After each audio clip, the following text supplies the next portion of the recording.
Olá, tudo bem? Meu nome é Ana Paula. Nossa aula de hoje de física vai ser sobre introdução à óptica geométrica. Vou compartilhar minha tela com vocês.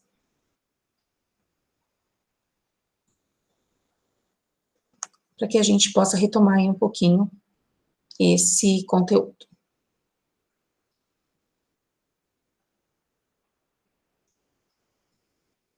Então, primeiro a gente vai definir raio e feixe de luz, tá? Raio de luz é uma representação aí abstrata, onde a gente representa a direção e o sentido da propagação da luz, tá certo? E um feixe de luz nada mais é do que um conjunto de raios de luz, tá? E aí, esse conjunto, ele pode ser paralelo ou cilíndrico, tá? Ele pode ser divergente ou ele pode ser convergente, tá? Divergente, então ele sai de um ponto e se afasta, e convergente é quando todos os raios aí se aproximam para um único ponto. Os meios podem ser transparentes, né? O que é um meio transparente? É quando a luz atravessa e a gente consegue enxergar aí com nitidez, como no caso aí do vidro, da folha, uma folha de papel celofane, tá certo? Então a gente consegue identificar o que está atrás desse meio.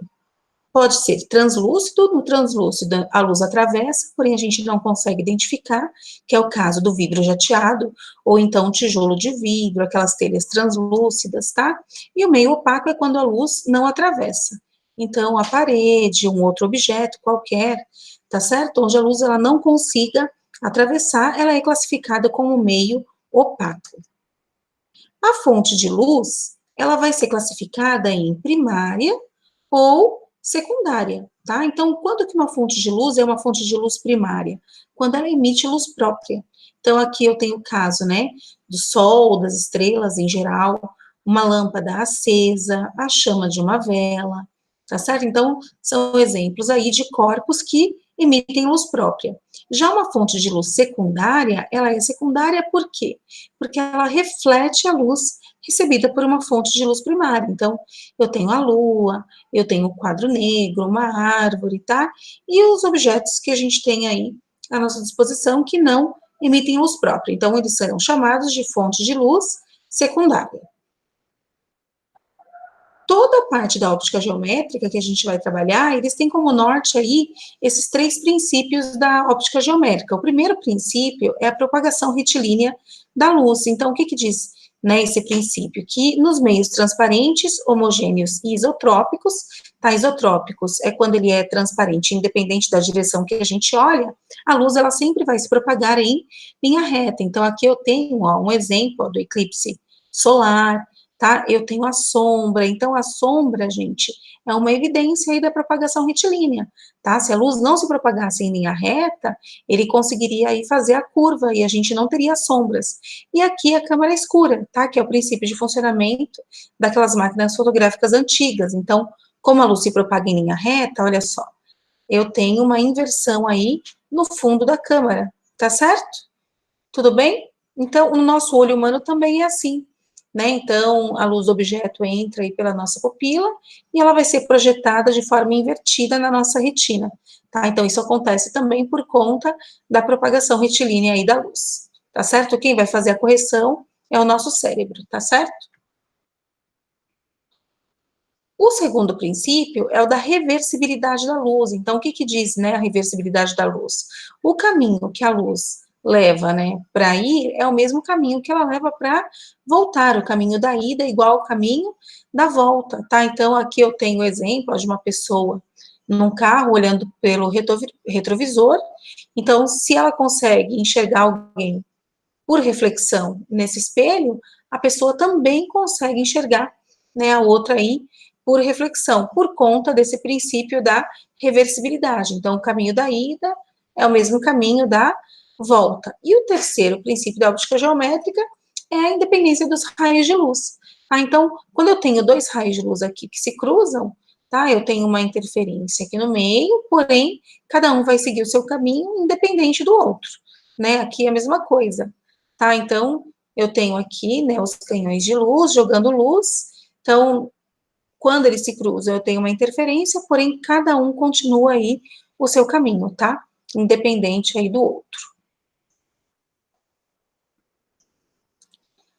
Quando a gente fala da velocidade da luz, a gente não pode esquecer que a luz ela tem um comportamento de onda. Então, se ela tem um comportamento de onda, é uma onda eletromagnética, tá? Assim como todas as ondas eletromagnéticas, ela viaja no vácuo com uma velocidade aí de 300 mil quilômetros por segundo, tá? Em notação científica, fica 3 vezes 10 à quinta, tá certo? E para passar para metros por segundo, como está em quilômetro, eu multiplico por 1000, que aí eu escrevo como 3 vezes 10 à oitava, tá? E o que é o ano-luz? O ano-luz é a distância que a luz percorre em um ano, então é uma medida de distância. Como essa velocidade, ela é uma velocidade constante, então a gente pode escrever que a distância é a velocidade vezes o tempo, tá? O tempo de um ano, tá certo? Então, como essa velocidade está em quilômetros por segundo, o tempo eu vou transformar em segundos também. Então, olha, um ano-luz, que é a distância, isso vai ser a velocidade, que eu estou usando 3 vezes 10 à quinta, um ano, vezes 365 dias, vezes 24 horas, vezes 3.600 segundos, que daí aproximadamente 9,46 vezes 10 a 12 quilômetros, tá? Então, esse daí é o valor de um ano-luz. E a cor de um corpo também, para a gente poder definir, ele é dado pela cor que o corpo apresenta quando ele está iluminado pela luz branca. E por quê, né, que é dado nessas condições? Porque dentro da luz branca, a luz branca é uma luz policromática, tá certo? E aí ela divide aí em 7 grupos principais aí de cores, tá? Então, vermelho, alaranjado, amarelo, verde, azul, anil e violeta, são cores que a gente conhece, né? São as cores do arco-íris. Então, quando a luz branca incide num objeto, ela incide aí com todas essas cores, com todas essas frequências, tá certo? E aí, incide num objeto, se esse objeto é azul, qual é a propriedade dele? Ele reflete somente a luz azul. Então, eu estou recebendo a luz branca, que é composta aí por todas essas cores incidem, tá certo? E a única que vai ser refletida é a cor do corpo, tá? Então, nesse caso aqui, o corpo é azul porque ele está refletindo o azul.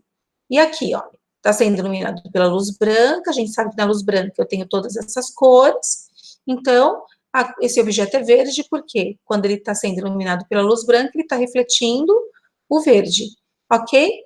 Se um corpo, ó, é vermelho e eu jogo uma luz vermelha, ele não tem a propriedade de refletir a luz vermelha, tá certo? Então, ó, joguei a luz vermelha, ele reflete a luz vermelha. Porém, se o meu objeto for vermelho e eu faço incidir uma luz verde, ele não vai ser refletido, tá? Então, ele vai ser absorvido. Se eu só tenho luz absorvida, esse corpo, ele vai aparecer preto, tá? Então, o que a gente pode concluir, então, tá? O branco, né, um objeto branco, ele tem a propriedade de refletir todas as cores, então se eu jogo uma luz vermelha, ele fica vermelho, se eu jogo uma luz verde, ele fica verde.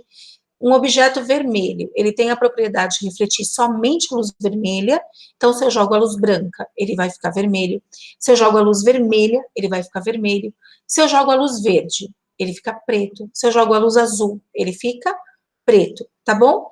E um objeto preto, ele tem a propriedade de absorver todas as cores, tá certo? Então, aí a gente tem, né, a introdução à óptica geométrica, espero que vocês tenham entendido, e eu encerro aí, por aqui, a nossa aula.